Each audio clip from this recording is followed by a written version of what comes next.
7 minutes pour accueillir un spectacle vivant dans un lieu non dédié. Et vous, qui êtes-vous ? Bonjour, je suis Fanette Saint-Patrice, je fais partie de l'équipe des 3 salariés du Cinéma Luxe de Cadillac, dans le sud de Bordeaux. De quoi va-t-on parler aujourd'hui ? Alors aujourd'hui, nous allons parler d'accueillir un spectacle vivant dans un lieu non dédié, comme par exemple une salle de cinéma. Le Cinéma Luxe est un cinéma de proximité en zone rurale. Il est classé art et essai. C'est un cinéma des années 50 qui a été repris par l'association Le Paradis en 1999. Le Cinéma Luxe est engagé dans plusieurs dispositifs en réseau. Par exemple, Caméo et Minokino, 2 dispositifs départementaux qui proposent au public jeune et jeune public de découvrir des œuvres cinématographiques accompagnées, spectacles, goûters, rencontres avec les réalisateurs, lors de projections dédiées. Ciné Relax, qui propose des séances de films ouvertes à tous, adaptées pour les personnes dont le handicap entraîne des troubles du comportement, et d'autres encore comme École et collège au cinéma, les rencontres de la CPG.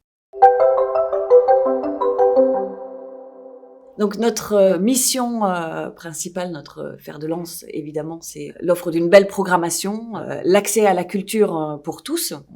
On est vraiment là pour rendre accessible une culture qui procure et qui apprend via les émotions. Et donc ce travail en réseau nous permet d'offrir une programmation plus complète. Et par quoi on commence ? Nous avons besoin de réfléchir à l'accueil d'un spectacle vivant, puisque nous le faisons chaque vacances scolaires, notamment dans le cadre du dispositif Minokino.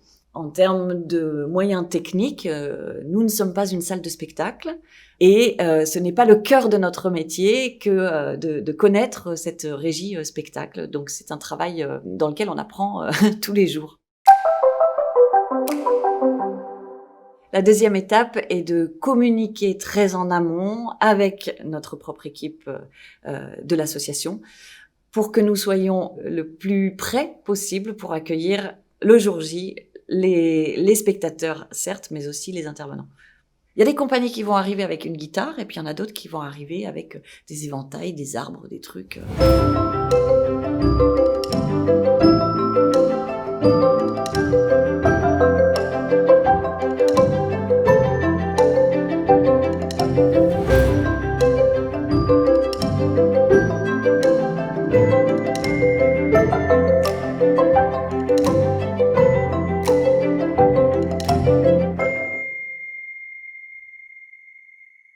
Et enfin, le jour J, être assez nombreux, cela veut dire que pour une séance de cinéma classique, un projectionniste, un caissier, on accueille le public évidemment dans le hall du cinéma.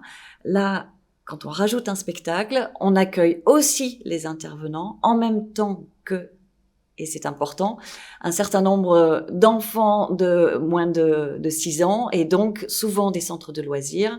Donc on peut arriver à une fréquentation tel qu'il faut être nombreux. Les besoins matériels vont demander du temps d'installation et de désinstallation.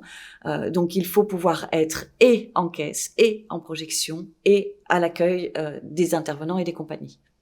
C'est toujours un peu, intense, parce que justement c'est un format court sur quelque chose qui demande beaucoup plus de logistique. Pour nous, c'est sport.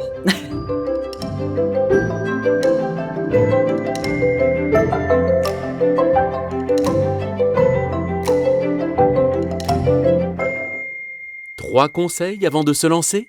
Donc mon premier conseil, ce serait de bien préparer avec son équipe en amont une séance événementielle. Mon deuxième conseil, communiquer avec les compagnies qui arrivent, que l'on doit accueillir, qui ont des spécificités, comme nos salles ont des spécificités, et surtout que les compagnies connaissent les limites de nos salles. Le troisième, restons humbles. C'est très sport comme séance, c'est très intense. Ce sont des formats courts de spectacles, puisque ce sont des spectacles de 20 minutes, dans une salle non dédiée. Donc ça demande évidemment de chambouler le matériel.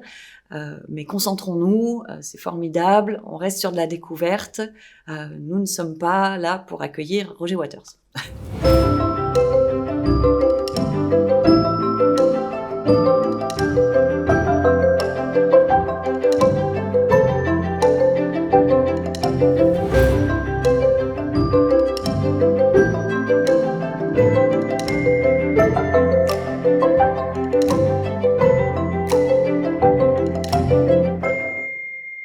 Et un mot de la fin? Le mot de la fin, c'est nécessaire de se diversifier, d'être polyvalent, de compléter sa programmation avec l'accueil de spectacles, pour les petits comme pour les grands. C'est nécessaire pour l'évolution de l'activité et pour la professionnalisation de notre métier. On se rend compte aujourd'hui que les salles telles que les cinémas ont besoin d'accueillir ne serait-ce que du e-sport, des conférences, pour continuer à exister. Et donc, nous sommes très satisfaits d'apprendre à faire évoluer notre métier.